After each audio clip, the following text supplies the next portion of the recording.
আমার সামনে উপবিষ্ট অত্র মাদ্রাসার কমিটিবৃন্দ এবং গার্জিয়ানবৃন্দ এবং বিভিন্ন অঞ্চল থেকে আগত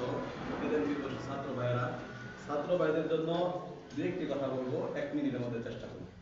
1 নম্বর কাজ হলো, যারা ছাত্র এখানে তারা সবাই আসছে এখানে শিক্ষা গ্রহণ করার জন্য।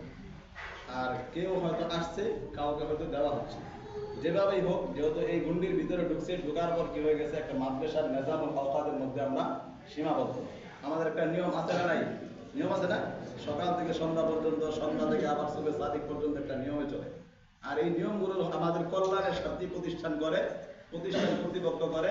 তার মধ্যে বিশেষ করে একটা নিয়ম আমি বলি, যারা এখানে পড়াশোনা করো তোমাদের জন্য মাগরিব থেকে এশা পর্যন্ত, মাগরিব থেকে কোন পর্যন্ত? এশা পর্যন্ত এই সময়টা তোমরা কারোর সাথে কথা বলবা না, কথাও বলবা না, ডান বাম তাকাই বলবা। যদি গ্রুপ ওয়ারি সিস্টেম থাকে না যারা, তাহলে সেই সিস্টেমে করবা। আর যদি গ্রুপ ওয়ারি না থাকে, একাকিত্ব থাকে, একাকিত্ব করবা। এই সময় বাবা আসলেও সাক্ষাৎ করা যাবে না। কে আসলে?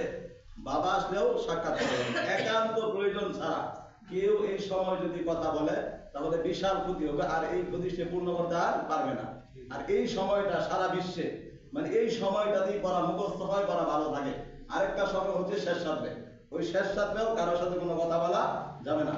এই জন্য আমরা মাগরিব থেকে এই সময়টা, বাকিটা তো করবোই, বিশেষ করে এই সময়টা গার্জিয়ানরাও সাক্ষাৎ করবে না, আর ছেলেরাও এই দিকে কোনো মন দিবে না।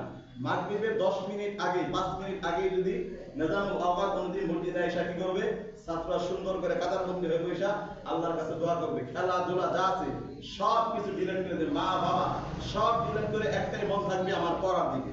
আর এইভাবে মাগরিবের পরে পড়ার পরে যারা হেফজ আছে, হেফজ সিস্টেম ভিন্ন, তারা আবার হেফজ পড়ার পরে রাত্রে শোয়ার আগে তাদের কাজ হলো ইশারায়, যে আমি এখন কয় নম্বর পারা পড়তেছি, আমি 15 নম্বর পারার প্রথম পৃষ্ঠা পড়তেছি, একটা একটা লাইন আমার জাহানের মধ্যে আমি ঢুকাইবো।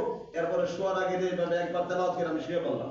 শেষ রাত্রে বিছানা থেকে ওঠার পরে যখন আমি সুন্নত তরিকা উঠবো, ওঠার সময় আমি চোখ ডলা দিলাম, কালেমা পড়লাম, ঘুমের দোয়া পড়লাম।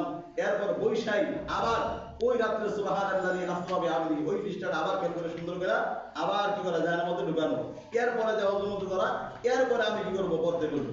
বিশেষ করে আমি যে কথাটা বললাম, অনেক কথা আছে ছাত্রদের জন্য, শর্টকাট কথা হচ্ছে মাগরিব থেকে আসা পর্যন্ত কোনো সাক্ষাৎ চলবে না। এই সময়টাতে ভালো করে মন দিয়ে পড়া লাগবে। আর পড়ার মধ্যে নাজারা হলে জৈকা পড়া, যেমন হামদাল আমদবর আল আল আল আল, একটা শব্দের গ্রুপ বানাদেরই বারবার মাগরিব থেকে আসা পর্যন্ত একটা ছাত্রদের কি করে, যে ভালো হেফজের জন্য বলি, যে শুনাইতে পারে 1 পৃষ্ঠায় 5 পারা, ওই ছাত্রের জন্য মাগরিব থেকে আসা পর্যন্ত মাত্র 3 পৃষ্ঠা পড়বে। 3 পৃষ্ঠার উপরে কোনোদিন যাবে না। এই 3 পৃষ্ঠায় ভালো করে যোগাযোগ করবে।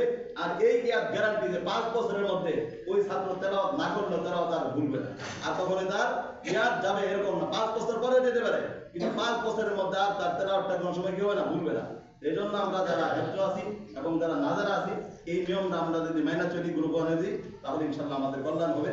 অনেক কথা আছে, অন্য সময় ইনশাল্লাহ বলবো। পাইলে এখন যা বললাম সকলের কল্যাণের জন্য বললাম, সকলে মানার চেষ্টা করবো। আল্লাহ তাআলা সকলকে তৌফিক দান করুন। আমিন।